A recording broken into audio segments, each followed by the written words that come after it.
¿Qué es una herejía? Herejía. Es un término que no debemos usar a la ligera. Tipos de herejía según la creencia católica y cristiana. 1. La existencia de Dios. 2. La deidad de Cristo. 3. La salvación por fe. 4. La realidad de la Trinidad. 5. La autoridad única y absoluta de las Escrituras. 6. El mensaje del Evangelio. Ojo, esto es lo que marca la Real Academia de la Lengua Española. Mi opinión después de estas teorías. Dice el diccionario. Se entiende por herejía, a la contraposición a un grupo, o conjunto de ideas que se tienen en relación a aquellas creencias que han sido consideradas irrevocables e inmutables por un grupo de personas, en un tiempo o época determinada. Existe generalmente un ideal religioso que se basa en la imposición de una doctrina, de una filosofía, de un dogma, de una fe, que debe ser respetado sin observación alguna por sus creyentes. Quien se rebela, se alza o aquel que contradice dichos ideales se dice que practica herejía. La herejía se da por una contraposición, porque surge una disidencia en relación a la manera en que dos o más grupos entienden la verdad del ser humano, entendida esta verdad como un aspecto de la filosofía, ya que algunos irán más por la razón y la ciencia, y otros por la ciencia y la experiencia. Es por ello que se dice que la herejía es una tendencia, teoría o creencia que a pesar de ser innovadora, solo busca contrariar el dogma o fe de los creyentes de una religión específica o secta. Las herejías aparecieron a lo largo de la historia de la Iglesia debido a la negación o recusación voluntaria de una o más afirmación de fe. Por su trascendencia teológica y política, se distingue las herejías relativas a la naturaleza y misión de Cristo, a la libertad del hombre y la acción de gracia, por la función y constitución de la Iglesia, entre otros puntos.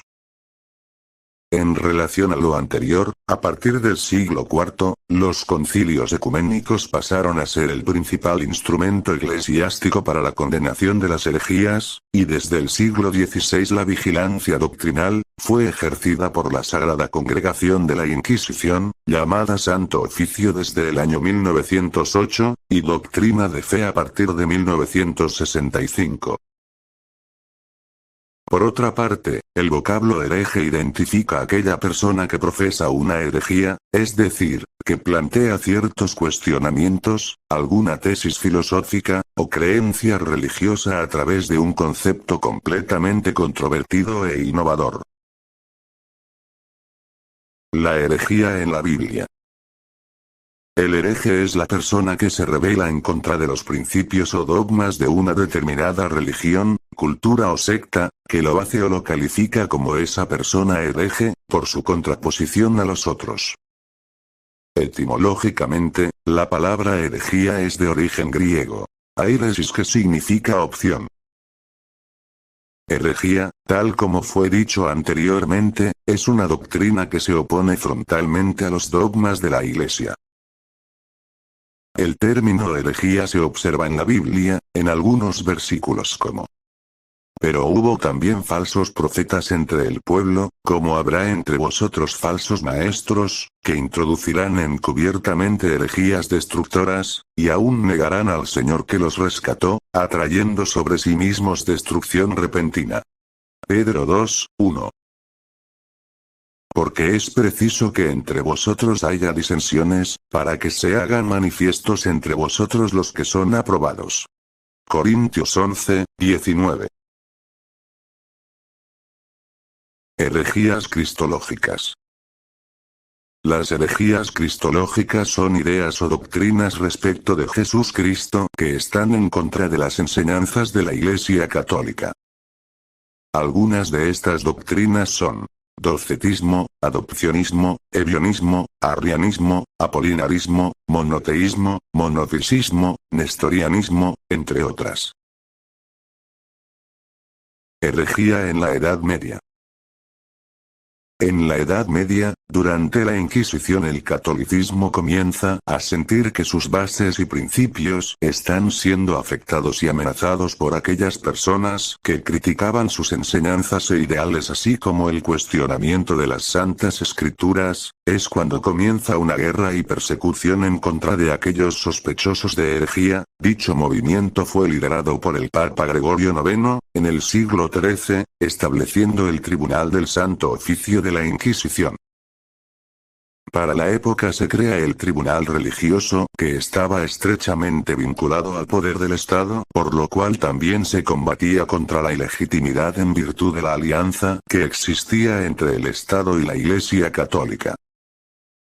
Los sospechosos eran castigados severamente, fueron torturados para que confesaran sus actos impuros y luego eran ahorcados o quemados vivos para expulsar los demonios que habían poseído sus cuerpos para realizar dichos actos de herejía.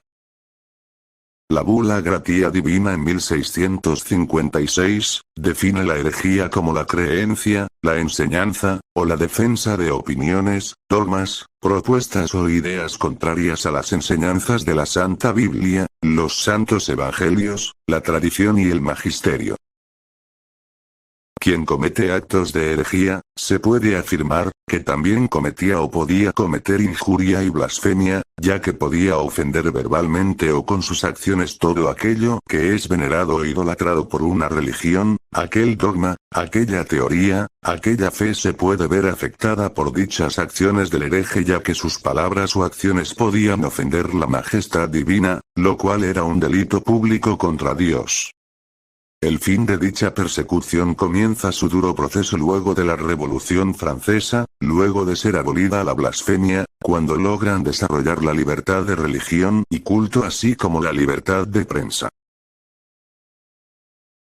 En mi opinión, la herejía es pensar por ti mismo, decidir, opinar, conjeturar, indagar, reflexionar, lo cual para las creencias religiosas algunas, no quieren que pienses por ti mismo. La herejía en su etimología, proviene del griego antiguo, airetikos, libre de elegir. Una persona libre de voluntad, libre de decidir, qué creer y qué no. Y no significa que no tenga fe en alguna esencia, pues nadie puede ser feliz sin un desarrollo interior. Sin un camino espiritual. No creas por ningún motivo tampoco, que no tomar creencias vigentes institucionales, no significa la persona es mala, no cree en alguna divinidad, ser o guía espiritual. No quiere decir herejía que la persona es malvada, pecadora, o está en contra de todo concepto sobre Dios, o las tradiciones religiosas, no. También es bueno respetar su propia voluntad. Cada persona está en su desarrollo interior. Porque no puedes adelantar a un niño que va a primaria, a términos de universidad, y temas filosóficos. ¿Cómo asimismo puedes decir que vuelvan a primaria, los chicos de universidad y con maestría? Por lo tanto entender, es la clave.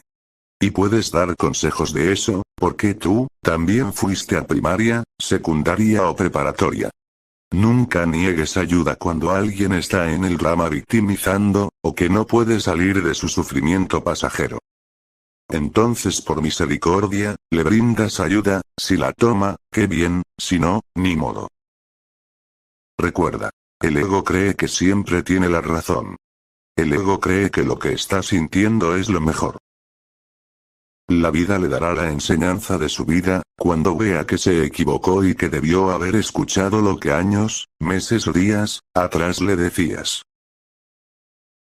Actualmente hemos conocido enseñanzas de falsa luz, que saliendo del culto religioso vuelven a mirar mal a su vecino, a criticar a la vecina, chismorrear, blasfemar contra el otro, y eso no es una buena práctica espiritual. Su fe religiosa, no está funcionando del todo. En cambio, personas sin ningún tipo de fe religiosa, ayudan, dan, comparten, tienen compasión, perdonan, tratan amablemente a todos, y eso sí está teniendo efecto natural, su tal no práctica religiosa institucional, está funcionando. La religión no es buscar un líder a quien adorar, sino guiarte a ti mismo.